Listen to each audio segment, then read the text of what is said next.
Renungan Harian Katolik, Jumat 1 Mei 2026. Janganlah gelisah hatimu, percayalah kepada Allah. Percayalah juga kepadaku. Yohanes 14 ayat 1. Saudara-saudara, dewasa ini cukup banyak orang yang gelisah dengan berbagai macam hal, baik itu menyangkut persoalan pekerjaan, beban hidup, anak, saudara, orang tua, dan sebagainya. Singkatnya, banyak hal yang menjadi kekhawatiran dan kegelisahan. Orang-orang semacam ini seringkali mengandalkan kekuatan sendiri atau kurang percaya kepada Tuhan dan sesama.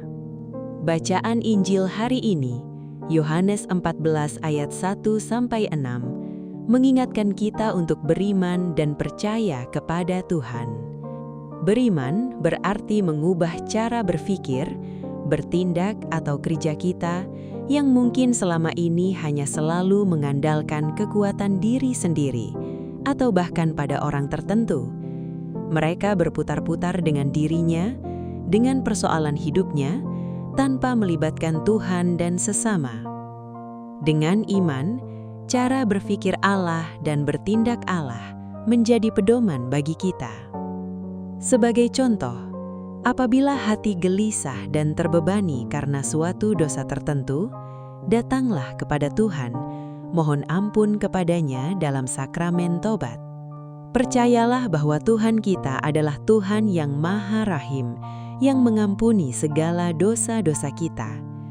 Jika kita percaya bahwa Tuhan kita adalah Tuhan yang Maha Rahim dan mencintai kita, maka kita pasti mengandalkan Tuhan dengan sepenuh hati. Tuhanlah yang menjadi pedoman hidup kita.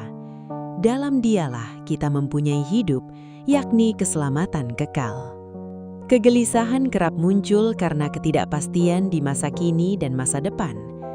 Ketika ada hal-hal yang terjadi di luar kontrol dan kemampuan manusia, kerap kita cemas dan gelisah.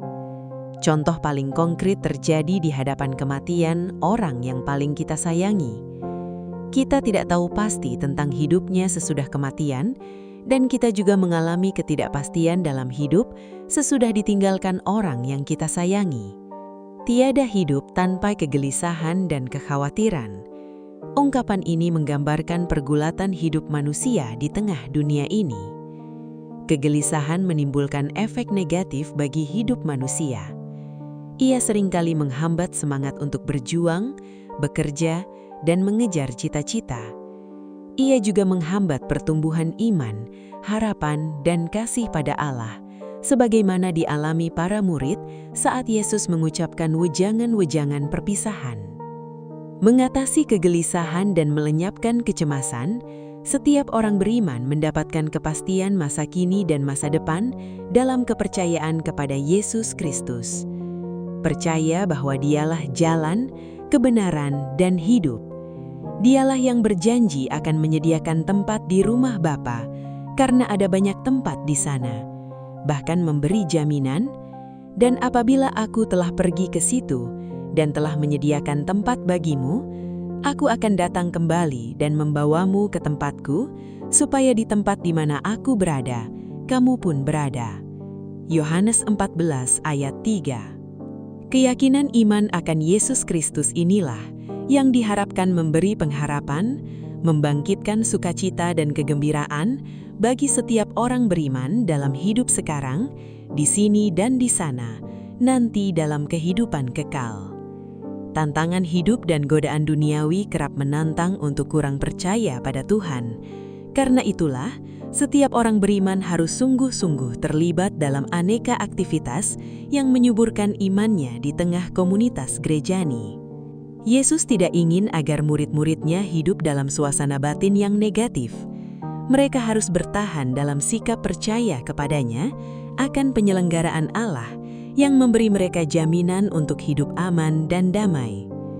Karena itu, Yesus menegaskan, "Janganlah gelisah hatimu, percayalah kepada Allah, percayalah juga kepadaku." Sikap percaya dan mengandalkan Allah adalah satu-satunya sikap yang baik dan benar untuk menjalani hidup ini dalam aneka perjuangan. Tuhan, jangan biarkan kegelisahan dan ketakutan meliputi hidup kami. Sebaliknya, jadikan kami orang yang memiliki kepercayaan seutuhnya kepadamu. Demikian renungan hari ini. Selamat beraktivitas. Semoga semuanya lancar, sukses, serta selamat. Tuhan memberkati.